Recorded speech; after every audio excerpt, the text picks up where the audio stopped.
Hi, everyone. It's Gerry Dulac along with Ray Fittipaldo. We're at Lucas Oil Stadium in Indianapolis, where the Steelers lost to the Indianapolis Colts 27-24, their first loss of the season. Ray, they spotted the Colts, a 17-0 lead. The Colts scored on their first three possessions, and then the Steelers rallied back. Justin Fields led them on three straight touchdown drives, made it exciting at the end, 27-24. They got the ball back with 2.5 minutes, but the drive discombobulated with another botched center exchange. And that was it. His first loss of the season, and the offense showed a lot, I thought, bouncing back, but they struggled early, and so did the defense. Yeah, I think there's going to be a lot of criticism on the Steelers' late-game execution, but I go back to the first half, Gerry. Getting behind by 17 points early, this place has become a house of horrors for them the last 2 years. You go back to last year's game in December, they were outscored 47-0 before Chris Boswell booted that field goal just before halftime. They gave up 30 points unanswered last year in that loss here too as well. So I would say Shane Steichen has Mike Tomlin's number here, at least in this building. Our Steeler Report is brought to you by Savinas, Kane, and Gallucci, mesothelioma and asbestos lawyers with 85 years experience. Call them for a free consultation. Yeah, Ray, and you're talking about the Steelers and their number one defense, so far after 3 games, leading the league in fewest yards allowed, second against the run, fewest points allowed. And here the Colts go down the field, go right through their nickel defense. They never changed out of their nickel defense, which is designed to kind of defend the pass, but the problem is it can give up the run, and that's what happened, and it gave up the pass.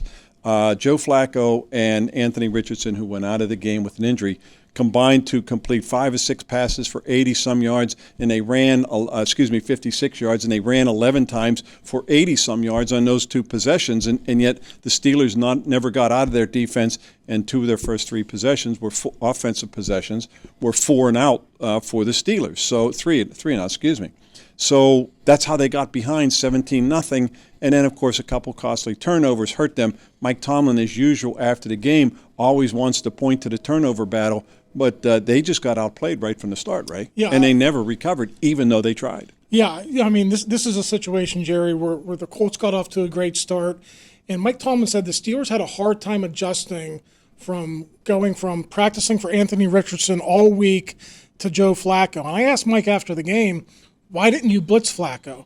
And he said he didn't want to thin out his coverage. He talked about Flacco's experience and being able to break down defenses, but at some points in that second half, Gerry, they could have hurried him. They could have taken him out of his game. I thought that was maybe a mistake by Tomlin and his defense. Well, Ray, they actually did blitz a few times in the second half. We saw Patrick Queen blitz a couple times. Beanie Bishop actually got him on a sack with Cam Hayward. So they were doing something that they really haven't done in the first 3 games. And, when Joe Flacco replaced Anthony Richardson, I thought at the time, be careful what you wish for, because Joe Flacco's a 39-year-old veteran, and he could pick a team apart. Whereas, Anthony Richardson, he'd thrown 6 interceptions in the first 3 games, and at some point in time, he was probably going to turn it over. But here's the Steelers committing the 2 costly turnovers, George Pickens fumbling at their 3-yard line, and even Justin Fields, after a sack from the Colts 33, fumbled and lost the ball. And so those were 2 big turnovers in the Colts territory, and the 1 in the red zone. And, it hurt them, but they dug themselves their own hole right off the bat in that first quarter. Yeah, if you don't turn the ball over twice there, you at least get 6 points. Like, even if they stop you inside the 5, you have 6 more points. And it just changes, the picture of that football game, I think. So, the Colts always kept the Steelers at bay.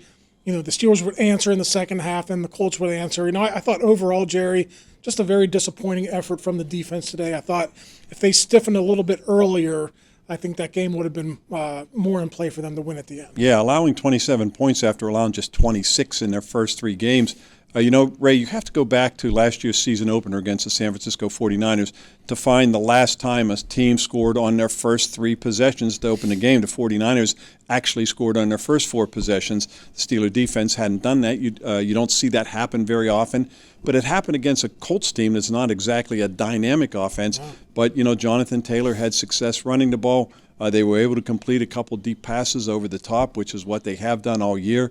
And, the Steeler defense just wasn't ready for it. And it was a disappointing effort for them, especially after what we saw the first 3 games. And the Colts came into this game banged up. Their starting center, Ryan Kelly, did not play. Tanner Bortolini, a rookie from Wisconsin, a 4th-round pick, played. So I think credit the Colts coaching staff. He had them ready to play. They overcame their injuries, and I don't think the Steelers did a good enough job of overcoming their injuries, and there were more significant ones in this game as well. Yeah, the Steelers lost their guard, James Daniels, right away. That forced them to bring in Spencer Anderson and play right guard. Mason McCormick was already playing. The plan was to rotate him with Spencer Anderson. He had to play the whole game at left tackle. Of course, they're already without Troy Fautanu. Isaac Seumalo was missing his 4th straight game. He is supposed to come back next week, Ray, against the Dallas Cowboys. So, and then, of course, Cordarrelle Patterson, who, man, single-handedly on that one drive was doing it all himself, and that set up a field goal, but he went out with an injury, and Nick Herbig went out with an injury, forcing them to play a lot of DeMarvin Leal. We saw Nick Herbig come back, but there were just a lot of nicks and bumps and bruises in this game for the Steelers. Yeah, this is going to be a talking point this week, I think, Gerry, and I don't fault Najee Harris's effort. We saw what he did in the passing game, 3 catches for 54 yards. But big 32-yarder to set up that one touchdown. Yeah, but he only had 19 yards on 13 carries. Cordarrelle Patterson had 43 on 6 carries. So obviously there was something going on there. Patterson was hitting the hole faster. Maybe it was just a coincidence, but Cordarrelle Patterson, before the injury, was much more effective than Najee Harris. Yeah, Ray, and you know, on that one drive, he carried 5 times for 46 yards, and he only finished with 43 because he had lost 3 yards on a previous carry. But when he gets in the game, you know, he is a big man, and he hits the hole instantly, and he runs straight ahead, and you can see Najee Harris just doesn't do that. He either wants to bounce it to another hole, and he had at one point, I think he had 7 carries for 1 yard. In the first half. No, the Steelers had that in the first half.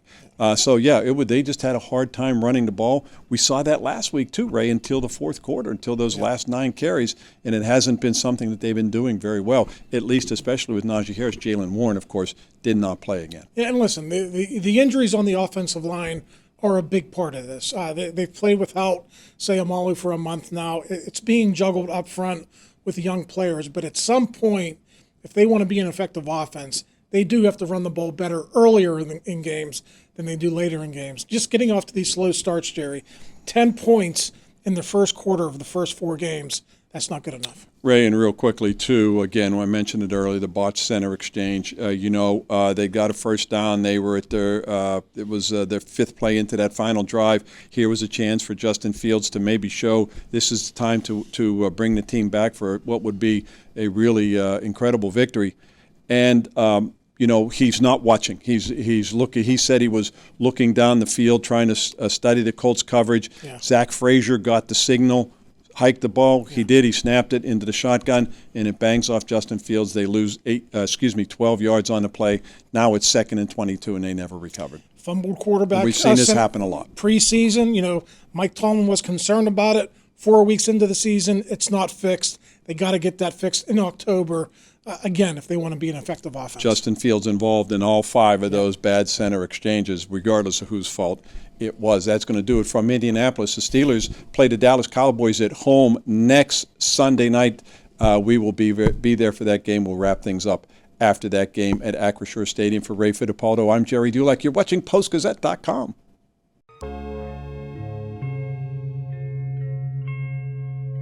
Thank you for checking out this content from Post-Gazette Sports. If you watch this video on YouTube, please like the video and subscribe to our channel.